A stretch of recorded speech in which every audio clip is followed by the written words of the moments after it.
warahmatullahi wabarakatuh.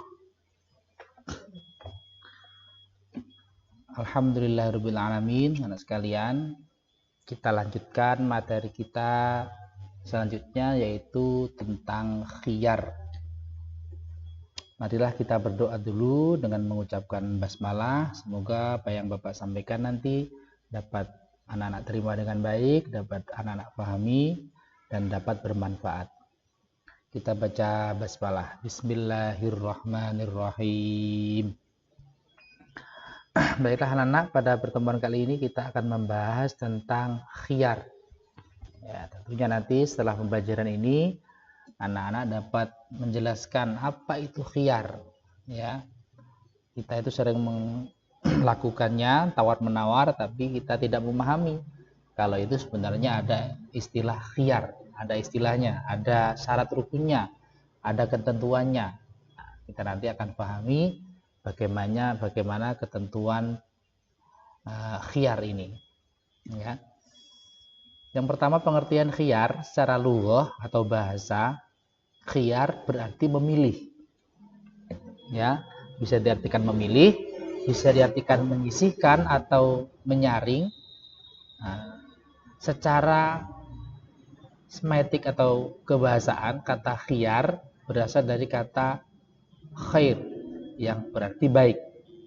Dengan demikian, khiyar dalam pengertian bahasa dapat berarti memilih dan menentukan sesuatu yang terbaik dari dua hal atau lebih untuk dijadikan pegangan dan pilihan. Ya. Sedangkan menurut istilah, khiyar adalah hak yang dimiliki oleh seorang yang melakukan perjalanan usaha atau sedang jual beli untuk menentukan pilihan antara meneruskan perjalanan jual beli atau membatalkannya. Jadi ketika kita ada transaksi jual beli itu kan masih kita memilih, kita boleh memilih antara meneruskan jual beli atau membatalkannya. Ketika kita bertanya ini harganya berapa, spesifiknya bagaimana, itu kan kita nanti setelah kita melihat, setelah kita mengetahui, maka kemudian kita bisa menentukan. Kita boleh memilih antara melanjutkan dengan menjadi membeli atau membatalkan transaksi itu. Itu namanya khiyar. Adapun syarat dan rukun khiyar, yang pertama syaratnya barang yang dikhiyarkan hendaknya jelas. Nah, mau membeli baju umpamanya, jelas baju. Yang kedua, barang yang dikhiyarkan hendaklah ditentukan harganya. Penjual mengatakan baju ini harganya 100.000, itu kan jelas ya. Yang ketiga, pembeli harus melihat barang yang dikhiyarkan. Baju 100.000 itu seperti apa ini? Jadi saya seperti ini, kainnya seperti ini, warnanya seperti ini, jelas ya, harus dilihat. Adapun rukun khiyar, yaitu yang pertama adanya penjual dan pembeli atau pelaku khiyar. Yang kedua ada barang. Yang ketiga ada akad, dan yang keempat ada sighot. Ya, barang ini akan saya beli setelah nanti anak saya cocok. Nah, ini nanti kan berarti khiyarnya nanti ada khiyar syarat. Itu namanya sighot.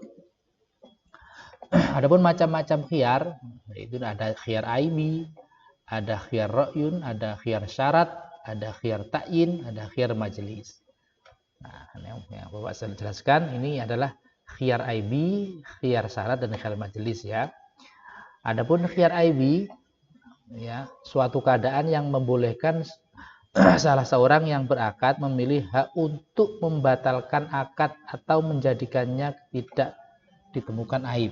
Nah, dari salah satu yang dijadikan alat tukar menukar dengan tidak diketahui pemiliknya atau waktu akad, atau sesuatu yang mengurangi nilai yang dijual. Jadi nanti barang ini akan jadi saya beli kalau memang benar-benar bagus. Oh ya, saya kasih tenggang waktu, silakan Anda bawa. Ketika memang ada aibnya, cacatnya, maka boleh dikembalikan. Itu namanya khiyar aibi.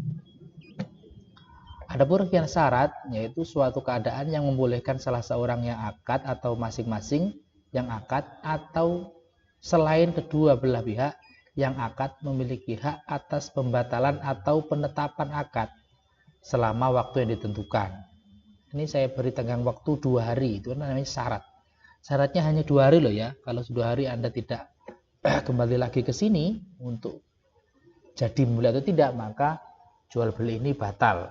Sebenarnya syarat itu nanti jelas untuk paling lama 3 hari ya. Nanti setelah 3 hari kok tidak ada kejelasan, maka khiyarnya sudah terputus. Maka barang ini boleh dijual oleh penjual lagi. Jadi ketika barang itu masih dalam proses khiyar, maka penjual tidak boleh menjual barang tersebut kepada orang lain.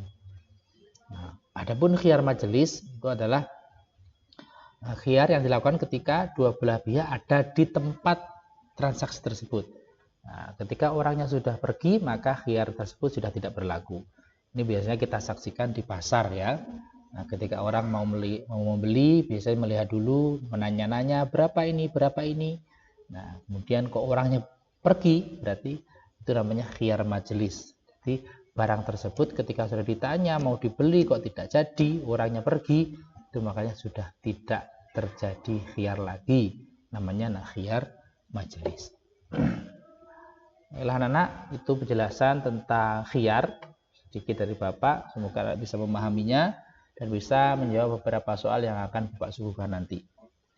Semoga bermanfaat. Saya akhiri. Wassalamualaikum warahmatullahi wabarakatuh.